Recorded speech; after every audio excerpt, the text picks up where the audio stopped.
Madagascar accueillera en 2016 le 16e sommet de la francophonie. Pour cette occasion, 6 grands rendez-vous internationaux sont attendus. En mars 2016, la Journée mondiale de la francophonie, l'Assemblée parlementaire de la francophonie au mois de juillet, la Comissa ou le marché commun de l'Afrique orientale et australe au mois d'octobre, le Conseil permanent de la francophonie le 15 novembre 2016, la conférence ministérielle de la francophonie les 16 et 17 novembre 2016, et enfin le sommet du 19 au 20 novembre 2016. 3000 participants sont attendus, 80 États et gouvernements, 500 à 700 journalistes internationaux. Hoanao, mahakasika anao mivantana ve ny francophonie? Mahatsiaro misokatra amin'izao tontolo izao satria tafiditra ao anatin'ny fianakaviany be ny francophonie. Azafady, ohatry ny ahoana ny fahitanao ny francophonie? Io avy ilay mpianatra hitako tena bakasika an'ity francophonie ity.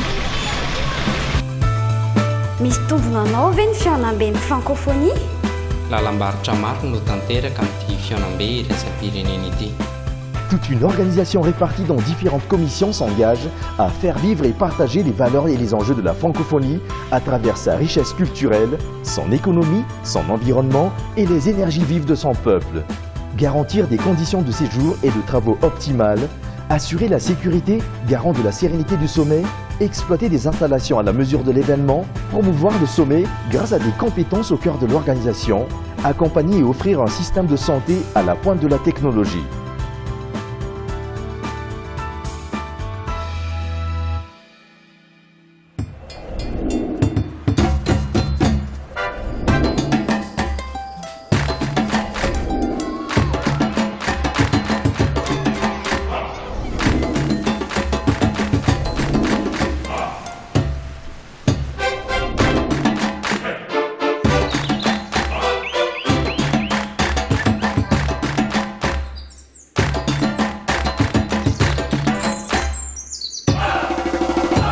Madagascar, pays hôte du 16e sommet de la francophonie. Fandarana sary sy feo momba ny francophonie. Alahady fa 7 ny volana aogositra taona 2024. Ampifaliana indray no hitsidianay ny isa-tokantrano amin'izao alahady arivariva izao. Koa eto mpanomboana dia miarahaba tompoko lahy finaritra tompoko vavy.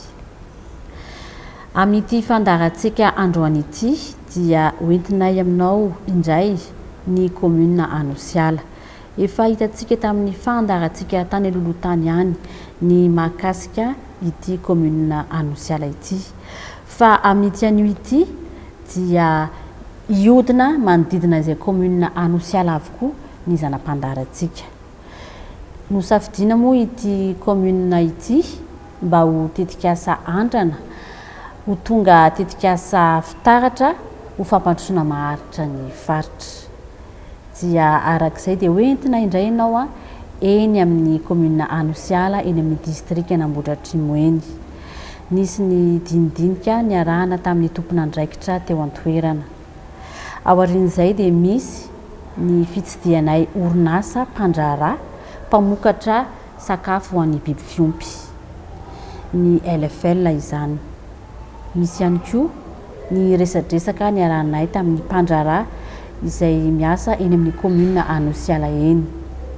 Hotohizantsika amin'ny resadresaka niarahanay tamin'ny ENAM izay miara-miasa amin'ny Conseil national d'orientation de la francophonie amin'ny fanatanterahana izao tetikasa izao. Koa antenainay fa mahalinanao ny anaraka ny fandarantsika hatramin'ny farany. Anaka, mpanjinibeny izao no avy. Isan'andro mila miezaka isika tsirairay hatratra ny tanjona. Manandanja lehibe ny fifanampiana sy ny fiarah-miasa satria ny hevitry ny maro mahatakadavitra. Lava ny lalana ary maro ny dingana. Ka mila mandray fanapahan-kevitra isika anatanterahana ny nofontsika. Ndeha ary entana anandratra avo ny firenentsika. Koa andao ary isika malagasy ampiseho ny fahaiza-manao sy anome lanja manokana ny firalahiana sy ny fihavanana. Mandritra ny fivoriana ny tampony 24 ny francophonie ny 12 ka hatramin'ny 17 novambra ho avy izao.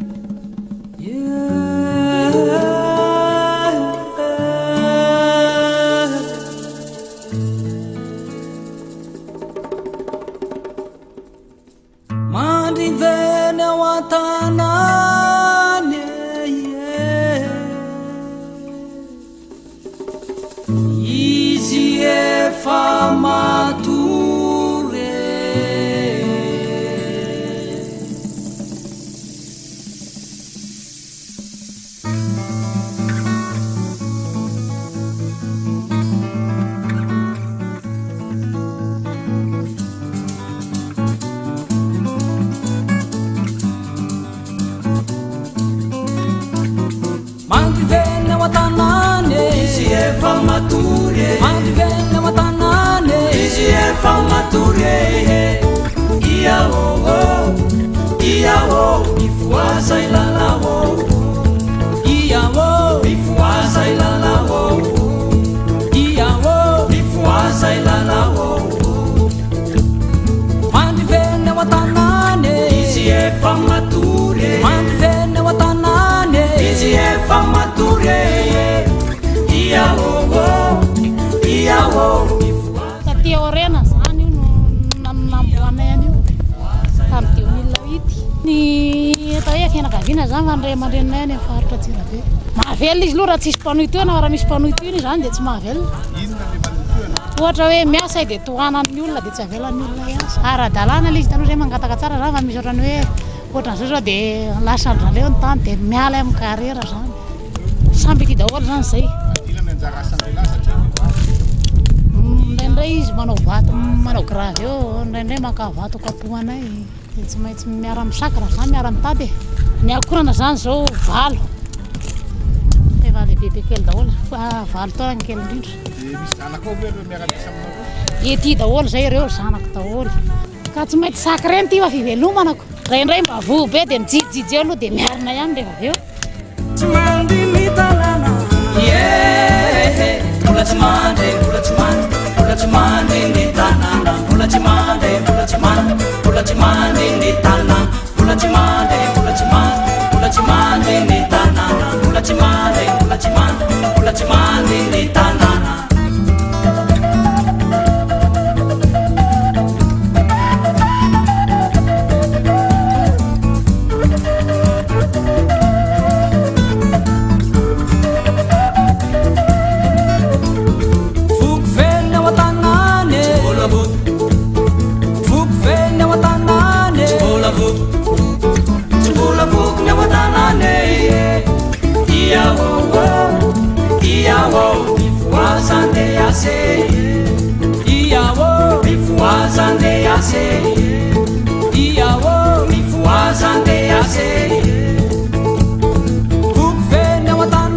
Anosiala Ambohidratrimo toerana iray tsy lavitra an'Antananarivo hitondran'ny ben'ny tanànao ny zava-misy ao aminy tao aorian'ny dinikasa natao tamin'ny 17 Jolay raha tapaka fa finidy izany commune izany ho fitaratry ny fampandrosoana maharitra.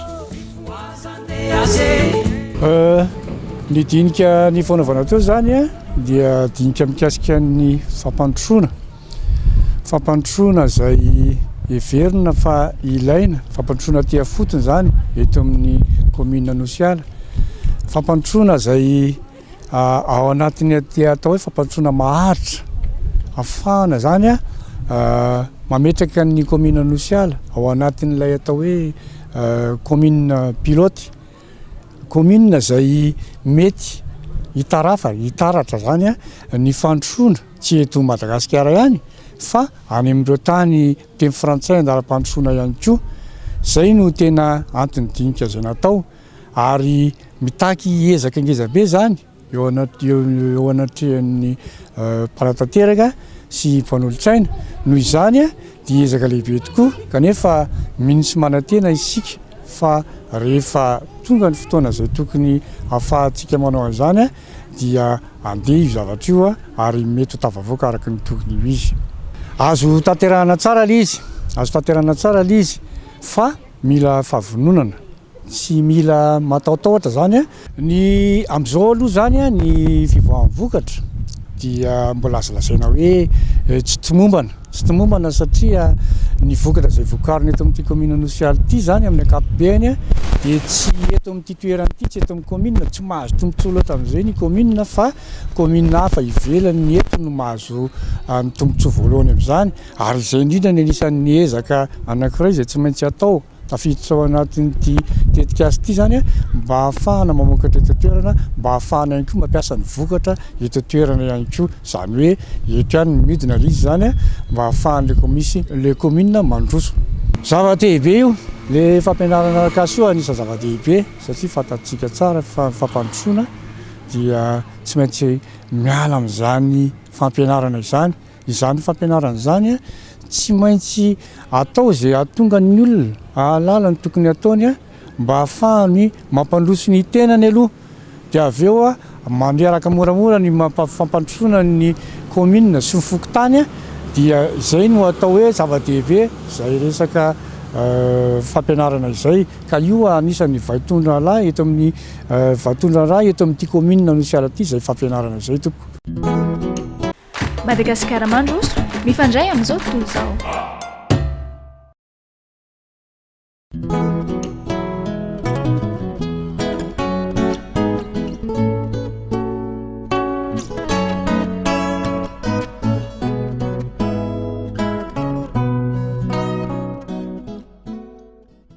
Ny commune nosiala Ambohidratrimo dia 8 kilometatra mialan'ny renivohitra raha manjoy ny lalam-pirenena fahaefatra. Fanentanana sy famporisihana ny ratsa mangaika ho toy andinikasa fanombohana no natao. Voakasika ny sehatra miankina sy tsy miankina amin'ny fanjakana ary naneho ny heviny sy ny fahavononany ny mpandraraha hita tao amin'izany toerana izany. Dans le cadre en fait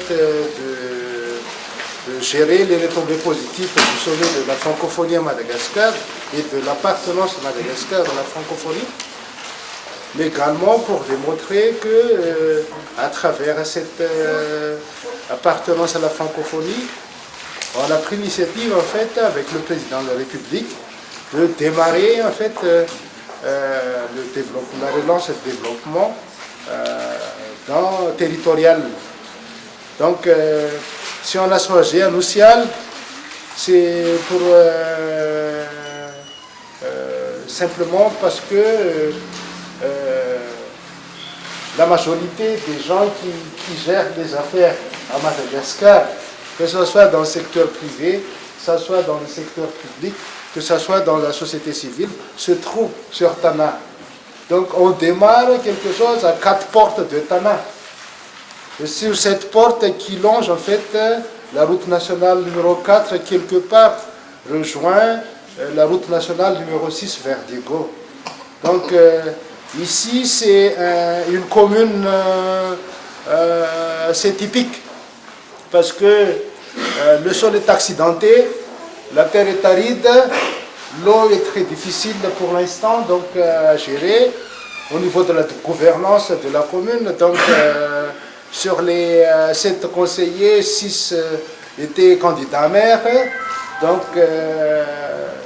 il y a une cohérence à créer, à gérer dans tout ça. On ne peut pas développer, avoir en fait une planification économique s'il n'y a pas une stabilité politique dans la gouvernance. Et ça, c'est dans la gouvernance de cette commune.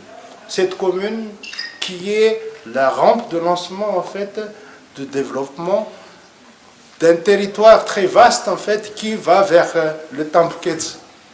Et d'ici vers le Tampkets, au minimum ça va être dans les 475 000 hectares donc visés dans le projet. Mais nous on commence très petit. Il y aura 18 annonciales dans tout Madagascar à travers une agence de développement économique et de promotion d'entreprises qui est née, qui vient d'être née, qui va être lancée officiellement. Cette agence va être disponible pour améliorer les conditions en fait de créer la compétitivité d'un territoire, que ce soit sur l'aspect des forces de capital humain, que ce soit sur l'aspect de toutes les ressources nécessaires pour développer. Donc l'agence est là. Même si on a donc cette planification économique, on ne peut pas en effet réellement donc créer la compétitivité si on n'a pas réuni 2 autres conditions majeures. La sécurité des affaires dans le micro-entreprise qu'on va créer. On va renforcer les entreprises existantes et on va créer des entreprises ici dans la commune d'Anousial. Ils ont pris en fait, et on remercie en fait la commune à travers le maire et les conseillers communaux, qu'on va mettre en place l'incubateur dans cette commune. Donc il y aura un incubateur en fait d'entreprises ici, avec les jeunes start-up. Madagascar mandroso mifandray amin'izao tontolo izao. Aujourd'hui, le LFM Madagascar est présent à Antananarive, la plus grosse unité.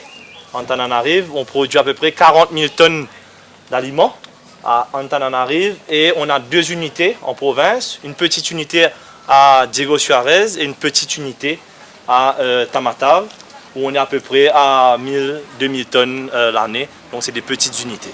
Aujourd'hui, on produit tous nos aliments, toutes les matières premières, donc 80% de nos matières premières qu'on reçoit est produit localement à Madagascar, et tout ce qu'on produit à Madagascar, ce qu'on fabrique, est vendu totalement à Madagascar.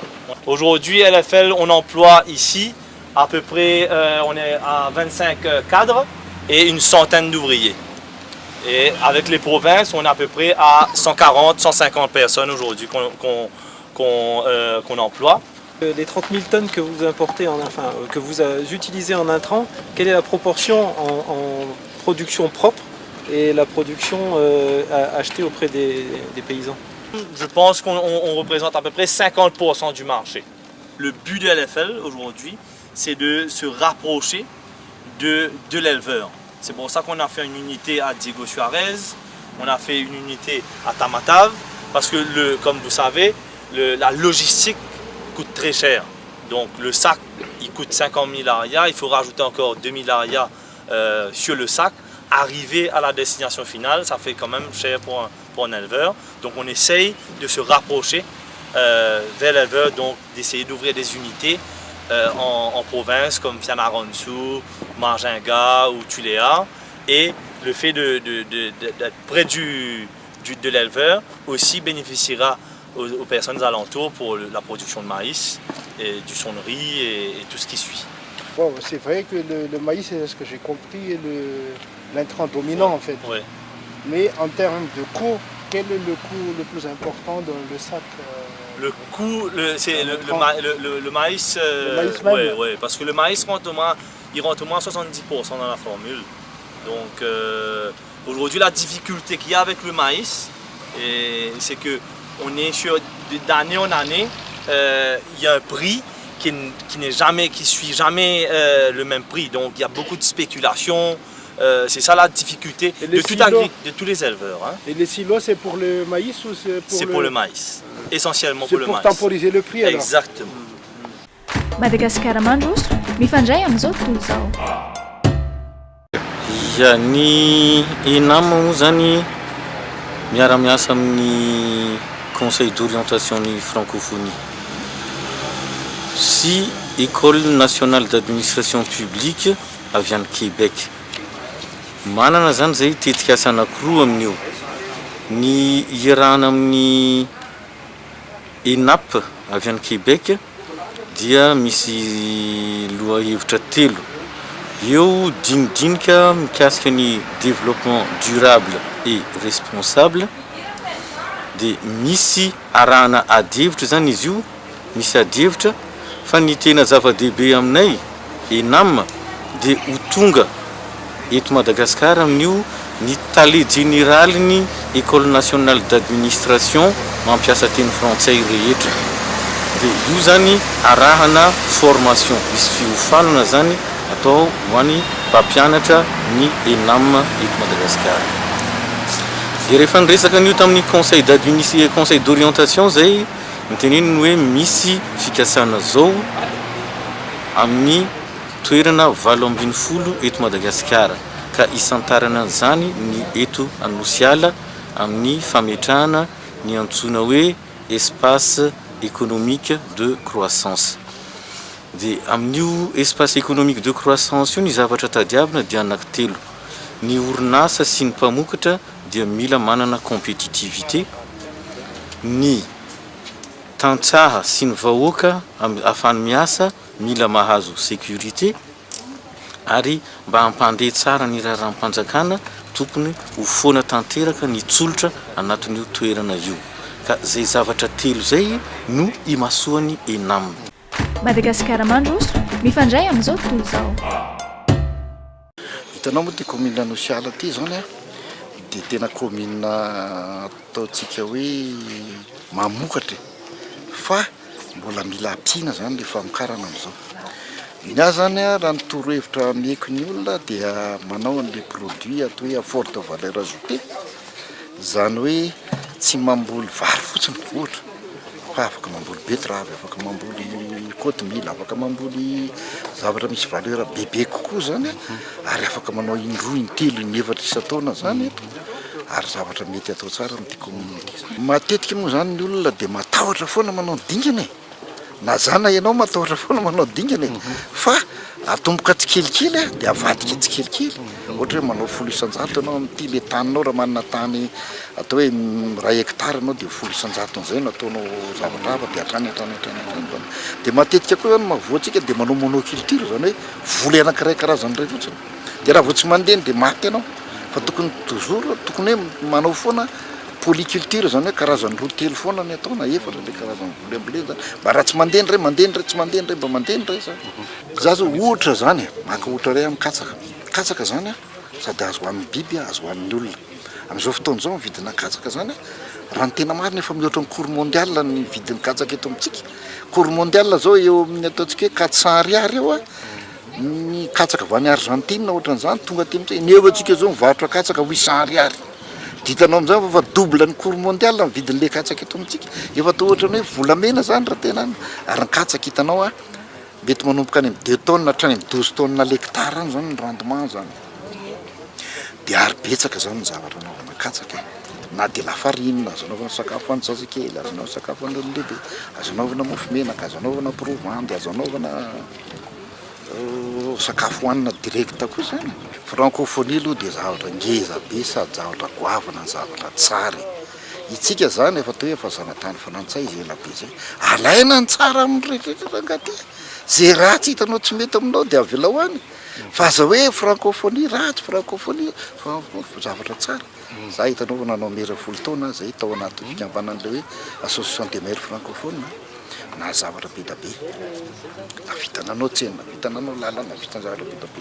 Ka ty francophonie ty tena tolo-janahary ho antsika. Ary tsika zany mandritry ny 2 taona après iny mbola filoham-pirenentsika dia président francophonie mandritry ny 2 taona e. Anatin'izay 2 taona zay makany zay ararotina daholo zavatra azo alaina rehetrarehetra ka tsara ka mety amintsika. Ary tsika ny mahay miteny frantsay automatika. Tsy mila ampianarina akory miteny frantsay dia mahaitsika. Donc afaka mifandray tsara amin'le mpandraraha zany. Zava-dehibe zay satria raha vao ny teniny tsy mifandray dia tsy zavatra manjary.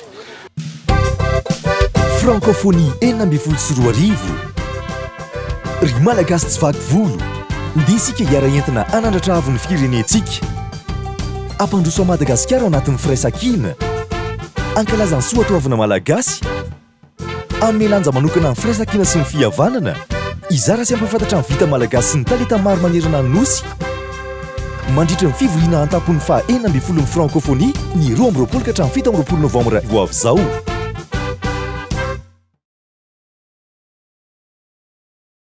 Malagasy limpivoarana misokatra amin'ny firenena rehetra. Dia izay indray no azona roso amintsika menakavy amin'ity alahady hariva ity. Isaoranay isika rehetra nanaraka ny fandarana hatramin'ny farany. Isaorana ihany koa ireo mpiara-miasa rehetra. Raha fehezina ny hitantsika teo dia tsapa fa ilaina ny fampifandraisana ireo rantsa mangaika rehetra mba hafana mampandroso ny faritra iray. Dia ombako manana ny tenin'ny tompokolahy Raingisona Henri, teny izay nosafidiana ihany koa ho anisan'ny teny filamatra amin'ity fianambian-tampony francophonie ity manao hoe ny teniko andrianiko ny an'ny hafa feheziko. Dia mirary herinandro feno fahombiazana ho antsika mianakavy. Mandra-piona tompoko.